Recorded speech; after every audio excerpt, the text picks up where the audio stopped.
ఖరీఫ్ వరి సాగుకు రైతులు సన్నద్ధమవుతున్నారు. రకాలను ఎంచుకుని విత్తనాలు సమకూర్చుకునే పనిలో ఉన్నారు. ఈ దశలో రకాల ఎంపిక పట్ల రైతులు తగిన అవగాహనతో ముందడుగు వేయాలి. ప్రస్తుతం ప్రాచుర్యంలో ఉన్న పాత రకాలతో పాటు అనేక కొత్త వరి వంగడాలను శాస్త్రవేత్తలు సిఫారసు చేస్తున్నారు. ప్రాంతాలకు అనుగుణంగా వీటి గుణగణాలను పరిశీలించి ఏటా సాగు చేసే సంప్రదాయ రకాల స్థానంలో రైతులు వీటిని సాగుకు ఎంచుకోవచ్చు. తెలంగాణకు అనువైన వరి వంగడాలు, వాటి విశిష్ట లక్షణాల గురించి ఇప్పుడు తెలుసుకుందాం.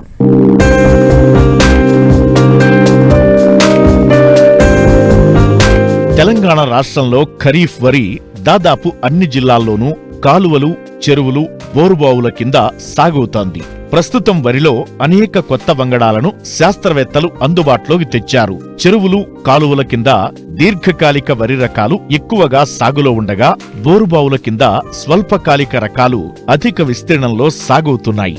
రైతులు పాత రకాలకు స్వస్తి చెప్పి అధిక దిగుబడినిచ్చే నూతన రకాల వైపు దృష్టి సారించాలి. సరైన రకాన్ని సరైన సమయంలో సాగు చేస్తే ప్రతికూల పరిస్థితులను అధిగమించి 50% దిగుబడి సాధించినట్లే. మిగతా 50% సాగులో మనం పాటించే యాజమాన్యంపై ఆధారపడి ఉంటుంది.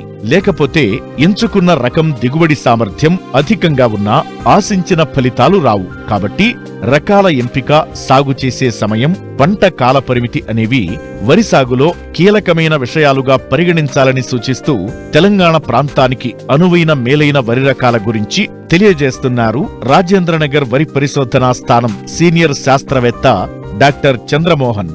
మా రాజేంద్రనగర్ పరిశోధనా స్థానం నుంచి 4 అధిక దిగుబడినిచ్చేటువంటి రకాలను రైతులకు అందుబాటులో ఉంచాము. అందులో ప్రధానమైనది తెలంగాణ సోనా RNR 15048. ఈ రకము పంటకాలము 125 నుంచి 130 రోజులు. మిక్కిలి సన్నగింజ రకము. అదేవిధంగా మన తెలంగాణ రాష్ట్రంలో వానాకాలం మరియు యాసంగిలో సాగు చేసుకోవడానికి అనువైనటువంటి స్వల్పకాలిక అతి సన్నగింజ రకంగా మనము ప్రాచుర్యం పొందింది. ఈ రకము మనం ఖరీఫ్ అలాగే రబీ కాలంలో వేసుకోవచ్చు. ఈ రకానికి అగ్గి తెగులను తట్టుకునే సామర్థ్యం కూడా ఎక్కువగా ఉంది. దిగుబడి కూడా ఎకరానికి 28 నుంచి 30 క్వింటాల వరకు వచ్చే అవకాశం ఉంది. కాబట్టి ఈ రకం ఇప్పటికే చాలామంది రైతాంగం వేస్తూ ఉన్నారు. ఈ రకానికి మార్కెట్లో కూడా మంచి ధర పలుకుతుంది. ముఖ్యంగా ఈ బియ్యం దిగుబడి ఎక్కువగా రావడం, అదేవిధంగా గ్లైసిమిక్ ఇండెక్స్ తక్కువగా ఉండడం వల్ల, దాంతోపాటుగా అన్నం నాణ్యత కూడా బాగా ఉండడం వలన ఈ రకాన్ని ఎక్కువగా సాగు చేస్తున్నారు. కాబట్టి ఎక్కువ మొత్తంలో ఈ రకం యొక్క విత్తనాలను అందుబాటులో ఉంచడం జరిగింది. దీంతోపాటు మన తెలంగాణ రాష్ట్రంలో చౌడు సమస్య అనేటువంటిది సంవత్సరం పెరుగుతూ ఉంది. ఈ చౌడు నేలలకి అనుకూలంగా ఉండే విధంగా RNR 11718 అనేటువంటి రకాన్ని గత సంవత్సరం 2021 సంవత్సరంలో ఈ ప్రొఫెసర్ జయశంకర్ తెలంగాణ రాష్ట్ర వ్యవసాయ విశ్వవిద్యాలయం నుండి విడుదల చేయడం జరిగింది.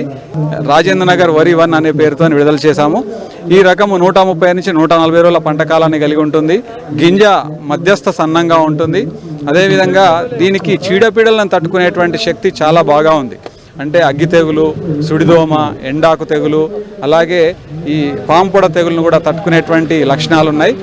అదేవిధంగా దిగుబడి కూడా ఎకరానికి 28 నుంచి 30 క్వింటాల వరకు వస్తుంది. కాబట్టి చౌడు నేలల సమస్య ఉన్నటువంటి ప్రాంతాలలో మధ్య దీర్ఘకాలిక రకాలను సాగు చేసుకున్నటువంటి పక్షంలో ఈ రకాన్ని కనుక సాగు చేసుకుంటే రైతాంగానికి లాభదాయకంగా ఉంటుంది.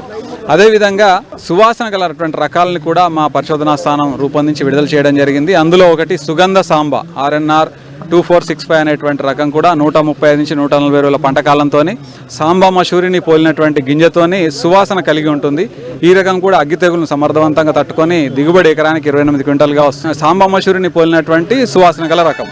వీటితో పాటు బాస్మతి రకం, అంటే సువాసనతో పాటు సన్నగా ఉండి పొడవుగా ఉండేటువంటి రకాన్ని కూడా గత సంవత్సరం 2021లో రాజేంద్రనగర్ వరి 2 అనే పేరుతోని RNR 15435 అనేటువంటి రకాన్ని మేము విడుదల చేయడం జరిగింది. ఈ రకము 130 నుంచి 140 రోజుల పంటకాలం. ఇది కూడా కొంతవరకు అగ్గి తెగులను తట్టుకుంటుంది.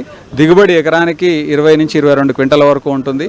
అన్నం నాణ్యత బాగుంటుంది. అదేవిధంగా వండిన తర్వాత పొడవుగా అవుతుంది కాబట్టి, అలాగే సువాసన కలిగి ఉంటుంది కాబట్టి మార్కెట్లో మంచి ధర పలుకుతుంది అనేటువంటిది ఒక విషయం.